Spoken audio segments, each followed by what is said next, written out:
The billionaire hired a broke single dad as her driver. Then his Navy SEAL past saved her life. Daniel never thought his life would come down to this.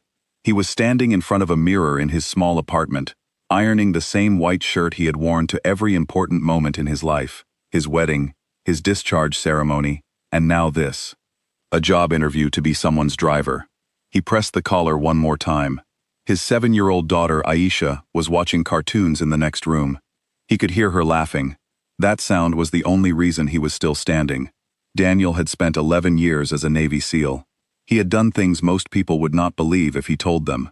He had operated in places that did not exist on any official map. He had brought men home when nothing was going his way. He had done all of that without flinching. But standing at that mirror, broke, alone, and hoping a stranger would give him a job driving her around the city, that was the moment he felt something close to shame. He tucked in his shirt, kissed Aisha on the forehead, and walked out the door. The interview was short. The agency asked him a few questions, looked at his background, and told him he was overqualified.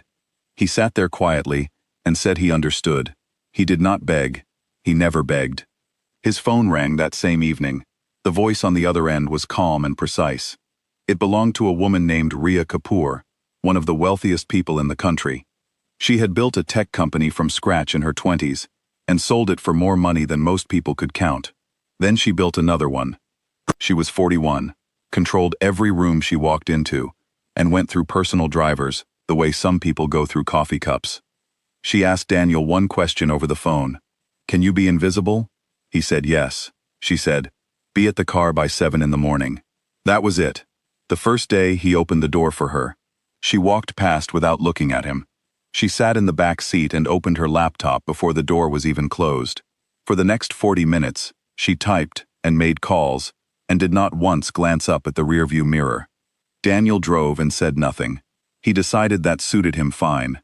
He had spent years in environments where silence was not awkward. It was professional. He knew how to be present without being a presence.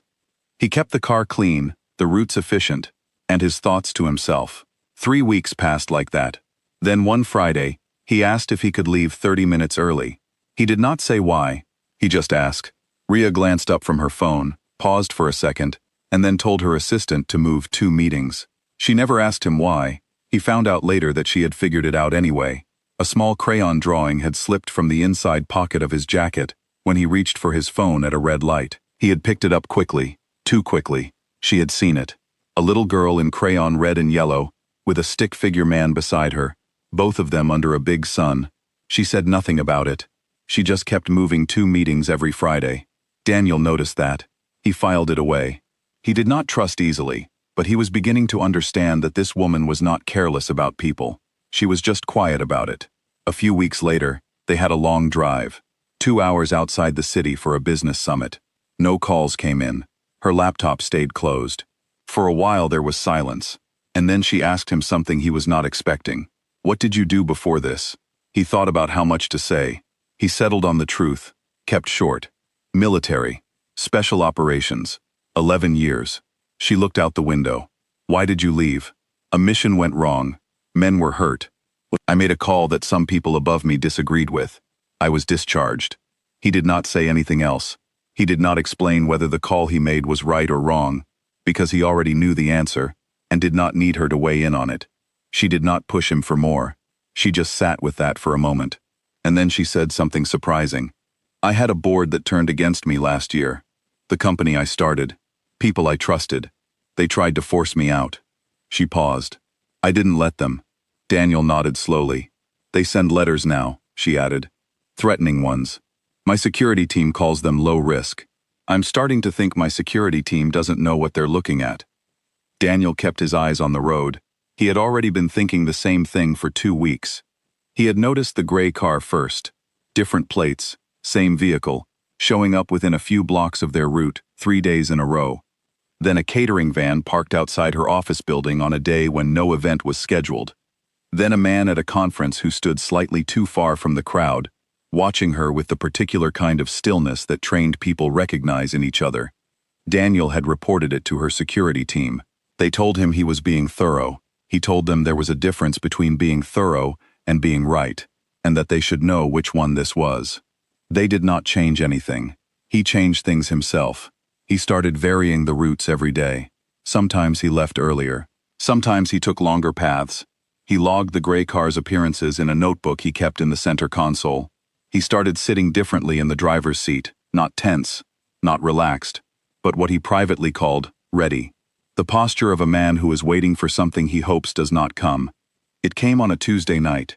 Rhea had attended a dinner event in the financial district. It ended late, close to 11. The streets were quieter than usual. Daniel had mapped 3 possible routes back. He took the one he had been saving.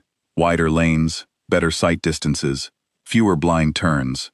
They were passing under an underpass when the gray car appeared from a side street and cut directly in front of them. A second vehicle came from behind. Both moves were clean and coordinated. Whoever had planned this knew how to block a car and had done it before. Daniel did not stop. He did not speak. He did not panic. He processed the situation in about 2 seconds. Angles, speeds, which gap was real and which was a trap, and then he moved the car through the only space that actually existed. It lasted maybe 12 minutes. From the outside, if anyone had been watching, it would not have looked like much. A car threading through a difficult situation, not gracefully, but with the particular precision of someone who has done worse things in worse places and came home from all of them. The vehicles following them lost the angle twice. The third time, Daniel put them in a position where following further would have meant exposing themselves, and they backed off. He pulled over on a well-lit road, put on the hazard lights, and called the police. Rhea sat in the back seat. She had not screamed. She had not cried. She had pressed herself to one side and watched the road ahead and trusted him completely, which was something he had not expected and which, in the moment, made him drive better. When the police arrived, Daniel was standing outside the car, hands visible, calm. Rhea was behind him. An officer walked over and asked what had happened. Daniel explained it simply, without drama, the way he had been trained to write incident reports. Just facts, in order. Rhea stood next to him and confirmed everything. Then she turned to him for a moment, before any cameras or reporters arrived, and said quietly, "You knew." He nodded once. "You knew before tonight." Yes. She did not say anything else right there. She did not need to. The investigation that her lawyers had been slow to file began the next morning. The men in the vehicles were connected to a former business partner who had taken her exit from a deal personally. It was financial, not random. The security team was restructured. 3 days later, Daniel was sitting in his apartment with Aisha eating breakfast. She was telling him about something that had happened at school, very seriously, involving a missing pencil case and a classmate who she felt needed to apologize. He was listening the way he always listened to her, fully, like nothing else in the world was happening. His phone rang. It was Rhea. She told him she was creating a new position, head of personal security. She named a salary that was more than he had made in any year of his adult life. She said the hours would end by 2:30 on Fridays. She did not say why 2:30. She did not need to. He told her he would think about it. She told him he had until Monday. He called back in 4 minutes. Aisha looked at him across the table when he hung up. She was still holding a piece of toast. She asked who that was. He told her it was his boss. She asked if everything was okay.